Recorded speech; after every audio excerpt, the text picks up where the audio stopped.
energy in singing comes from air, for one, and understanding that air is a moving target, and that as the energy level rises, the air has to follow it. It's not pushing by any stretch of the imagination. It's getting support from your support system, which we talk a lot about in the art of body singing. But it has to be fast, so the support system, that's why we work so hard on setting up a nice posture, really understanding how to open our body up, open our ribs, so that all the elements of the support system, which of course are the diaphragm, other abdominal muscles, the torso in general, can follow that energy needs. But it's not something that usually just happens without kind of taking it step by step, or you'll be pushy. So I think one of the best ways to first understand it is understanding efficient versus inefficient tones. So the most efficient tone you can make is a super light touch, non-airy tone, what we call a number one ratio in the art of body singing. I. Very efficient. I could sustain that for several seconds because there's no air slipping by. If I let some air slip by, becomes less efficient. So I'm using more air, even though the tone diminishes, which is what should happen first, until I start following it with more energy. And that's where you start learning how to do that. In the art of body singing, we call it fast air.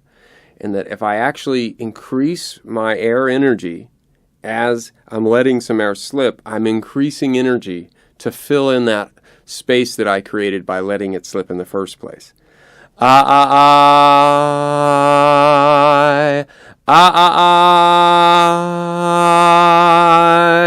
having to follow that. And that's support is following me. It is creating more air, therefore more energy. But it's doing it through my nervous system. I'm requesting it. I have an intention for it, which intention really leads this thing, and it's following and doing what it should be doing. So you need to take this in steps and try to teach yourself how to create this additional energy without pushing through the throat. And again, one of the best ways is as you're letting air go by to keep a lot of vibrancy in the tone.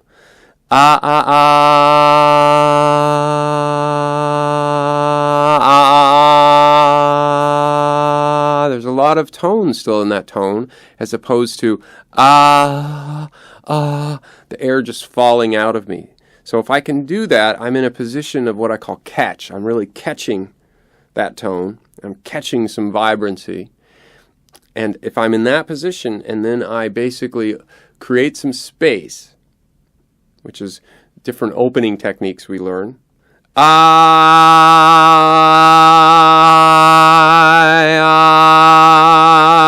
really opening up here, and then I'm really ricocheting back down to my diaphragm, singing back down to the diaphragm, filling in all this space now, and it's costing me more energy to do that.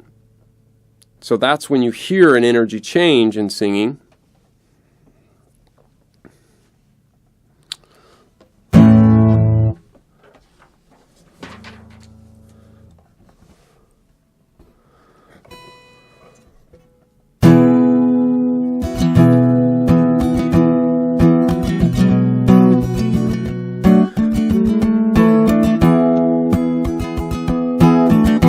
Building castles in the sand, I'm flying planes I cannot land, I'm singing songs without a band.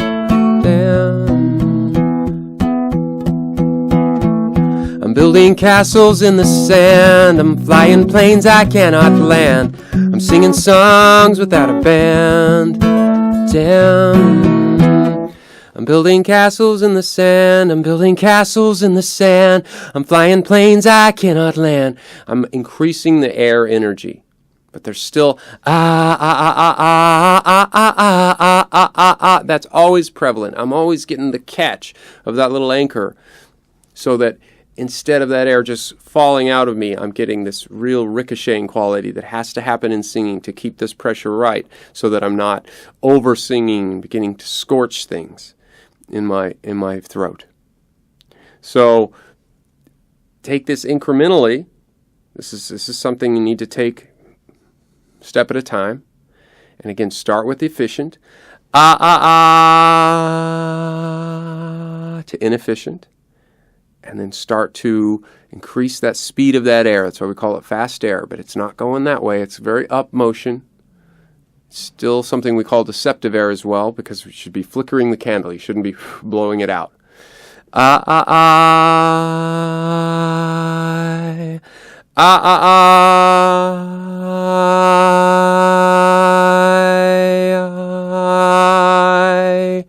So that's how you start to feel what it feels like to increase your energy in singing. And from a largely air perspective, but it costs you more coordinative energy as well. And when you're using more coordinative energy, when you're connecting more dots, even if you didn't use air and you connected more dots, say a very efficient tone, and you had to increase the energy. For example, if I took a very clean non-airy tone, and I opened the space around it. There are three possibilities here up here. One is widening a little, we call singer smile, opening the mouth and getting this space bigger. We call it a groove tongue position, but it also, there's some different moves back here, what I call some nasal folds that are actually down here right above the larynx, that you can open this space.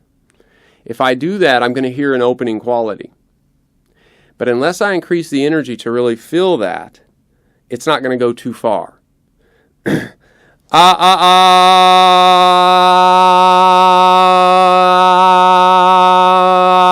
So you hear the tone open.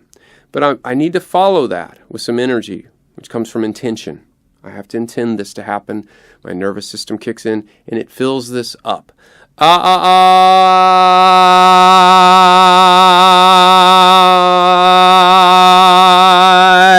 So there's another possibility of still being in a very efficient tone, making space, and then filling that space. But those are steps you should take one at a time so that you don't push. And you hear each little click happen, thinking of this like a click at a time. So that's how you start to work your energy in singing, which is great because we love to hear all that energy, and you're translating energy every time you sing. And you can take something, and the song really sings itself when you're singing with energy. You don't have to overact. You can just basically bring a lot of energy to the table.